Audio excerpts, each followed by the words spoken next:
So some people have said that I should try to do vlogs, but I can't really do that because I'm just sitting here in my room all day.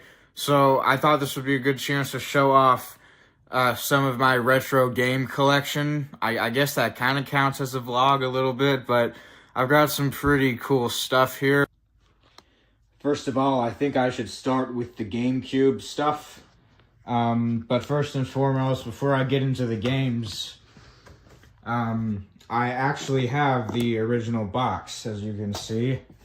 I got the console in the box. It wasn't new in box, because that's probably like $3,000 or something. But it was in the box, so I think that's really cool, personally.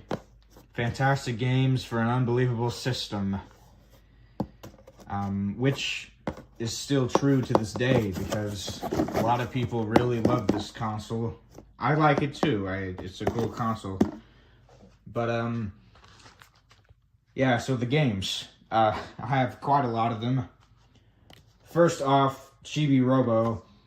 I'm a little proud of owning this one because it's such a desired game for collectors. It goes for about $200 on eBay. It's basically one of those games that sold really badly when it first came out and then got a huge fan base later on. So it's a very high demand game. I would recommend just play these games on emulators instead of getting the $200 copies because it's, kind of a waste of money in my opinion. I probably should have not done it. But to be fair, this was actually a gift. I didn't spend money on this one, but that just goes for GameCube games in general. It's probably not worth spending all the money to get those games because they're very expensive, a lot of them. Self-explanatory Namco collection, just like any other Namco collection. Pikmin, I don't think it's as good as the second game. I do think it has a better story, but gameplay-wise, I definitely prefer the second game. This is a very fun game. It's the closest you're going to get to GTA on GameCube. I believe this case is a reproduction case because it is very low quality, but the disc is all that matters, right? Even though I haven't really followed that mindset because I wanted all these games in box. Pikmin 2, a lot of fun. I haven't honestly been a huge fan of the Pikmin games. I just don't think they're my style of gameplay specifically. It's a little hard for me to get into, but I respect what it's trying to do. I think the gameplay is pretty unique, at least for its time. And apparently, this is a rare version of the box art. It usually isn't like this, I think. Rayman 3, I honestly didn't get very far in it. I didn't like it as much as the first two Rayman games. It's said to be the best one by some people, but personally, I just can't really see it. But it's still good for what it is. I just wish I didn't spend $50 on it. Okay, so Monkey Ball 1 and 2, there's a tragic story to these games. I like them. I would play them more if it wasn't for the fact that the freaking disc stops working after 10 minutes I put them in the console. I don't know what it is. Both of these games, 1 and 2, they just stop working after like 10 minutes. And it must be something to do with the disc. It's definitely not the console, because not every game does that on the console. But it is unfortunate, because I've had some fun with these, but I just can't play it very much because it keeps, malfunctioning. I'm not sure what to say about this one. Gameplay-wise, it's not great, but I think the characters in it are really interesting, and it obviously had a lot of passion put into it. I just think maybe it didn't have a great budget, because the gameplay is pretty repetitive, and it is pretty short, but it is a decent game. This game is very replayable. I've probably beat it about 11 times, I'd say. It's really easy to go back to, and there's a lot of stuff to collect, so it's a great game for completionists. Fun game, not something I can play for, hours on end. But it's nice to go in and, knock out 30 minutes. Knock out in a literal sense. It's pretty fun for what it is. I was not a huge fan of this game. I remember getting stuck on the second level and I just kind of gave up. It has a great art style. Maybe it's just not my type of game, like I've said before. But if you like platformers and you like challenging platformers more specifically, this is a good one. I just think maybe it was a little bit too hard for me. I don't know. I'm more of a casual guy myself. I also spent $50 on this, and I also kind of regret it. But that's just what happens when you buy these games in box, I don't know why these were in the stack. These aren't games, but it is a really good cartoon. I've enjoyed watching it. Okay, now it's time to get into the PS1 games. And I would like to clear up, I do have the consoles, but I just didn't really want to get them out, so they're just, somewhere else, but I do have them. Need for Speed 3, I got this because I had a Wii U growing up, and my favorite game on the Wii U was Need for Speed Most Wanted U. I played the hell out of it. It was really fun, and the disc actually ended up breaking because I scratched it so much, like I did with half my games back then. I will say it's not as good as the Wii U game, but it is still really fun. The music is a lot better than in the Wii U game. I will say that. I think they kind of screwed up the music later on, from what I've heard. Atari game collection, pretty self-explanatory. Another Atari game collection. This game has an interesting backstory. There was this dude I watched on YouTube. He did these really funny game reviews. And one of these videos was called Plucky's Derped Adventure, where he basically just roasted this game for having bad game design. And I got this game specifically because I was curious to play it myself. And yeah, I mean, he was definitely right. It's not a very good game, but I just kind of, it's one of those things where I just enjoy having it. It's kind of a novelty. I bought this game new in box. It was still in the wrapper. And I gotta say, I'm not a huge fan of it, mostly because I don't know how to actually fucking play it properly. The gameplay is very confusing to me, and the manual didn't really help ease that much. So I'm sure if I actually knew how to play it, I would like it, but I just can't get my head behind it. It's just, there's just so much crap you gotta do in it. Rayman, the original Rayman.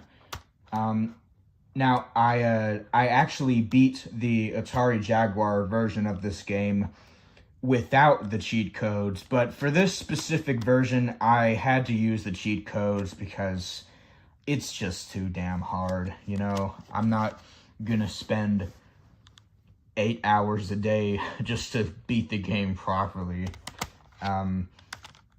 It still holds up as a really good platformer though, even if some of the game design aspects are pretty flawed. Very colorful graphics especially. Rayman 2, no, I did not get this at Redbox. I just used a Redbox case because I bought the disc specifically. I'll say this, it's not a good port of the game, but it is a good game in general. This port, though, is not great. It's pretty much 50% of the entire game. They cut out a lot of stuff. Gubble. This is a very bizarre game. It's essentially a maze game. You play as this alien, and you ride like screwdrivers, and you try to take out all the nails in each level. Now, this is a specifically bad version of the game as well, because for some reason, the developers thought it was a great idea to not allow you to save at all. That's right, you cannot save at all in this game. You have to beat all, like, 150 levels in one sitting. And, besides that, they also removed a lot of the levels in this game, compared to the PC version, which I also played, and I actually beat that one. But, I mean, if you're looking for something really weird, I would recommend this game, but don't get this version. Get the PC one on Steam. Okay, this is really interesting. So, everybody knows LSD Dream Emulator. And obviously, I'm not spending $3,000 to get the Japanese version of the game, which is the only version that exists. So I bought this reproduction copy online from this dude, and he said that it would work, or that it may work with this PSX change disc. So that's what I did. I bought this disc, inserted it, and then I put this disc in after, and it did not work, unfortunately. I tried it a few times, but I cannot play it. And I don't know if it's something to do with the disc itself, but whatever it is, it was pretty disappointing, because I really thought it would be cool to, you know, play it on the actual console. But, you know, I could have returned it, I just chose not to. And I think even though it doesn't work, it's a really cool thing to own, because it just looks really cool. Okay, now it's time for the miscellaneous stuff. So, first off, I got this Gamecom, and this is essentially considered to be the worst gaming console in the history of gaming. The screen is very hard to see, it's black and white, it's very laggy, the games suck, but the reason I got it is because usually it sells for about $200, but I found someone selling it for around $50. So I guess it was a situation where the person didn't know what they had. So I ended up getting it because it was just such a good deal. And unfortunately, it worked in the beginning, but it stopped working later on, which is what happens when you buy old shit like this. You know, everything breaks eventually. I had 2 games for it. This Sonic game, which was total crap, and this Jeopardy game, or Wheel of Fortune, which was, I mean, Wheel of Fortune. There's nothing to say about that. But it really was cool to use this. It just sucks that it broke so early on. As you can see, it won't turn on, and there are batteries in it. I tried switching out the batteries, but the thing's just dead, so it sucks, but it is what it is. Okay, this is probably one of the most interesting things I own. It is called the R-Zone, and I ordered it. It was like $30. It came in this lunchbox, so I got a lunchbox for free on top of it. And it's essentially a very bad attempt at virtual reality. It was made in the 90s, and it is a LCD-based game system, which only makes it that much worse. The games are very simple and pretty boring, I must say. But I'm going to show you how this thing works, because it's pretty hilarious to see how far these game companies back then were willing to go to invent the new thing.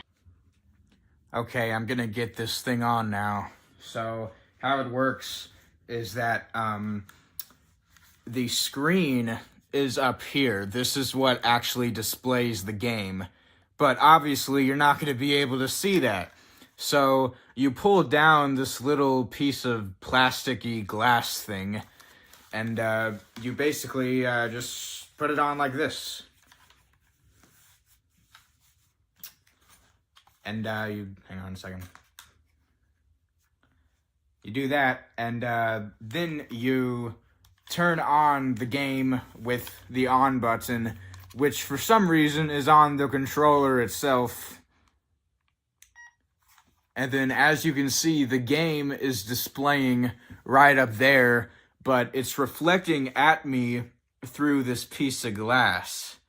So I can just imagine the poor kids who bought this thing in the 90s thinking it was the next best thing, bringing it to school and going, "Hey guys, look at this cool thing I got. Oh yeah, this is awesome."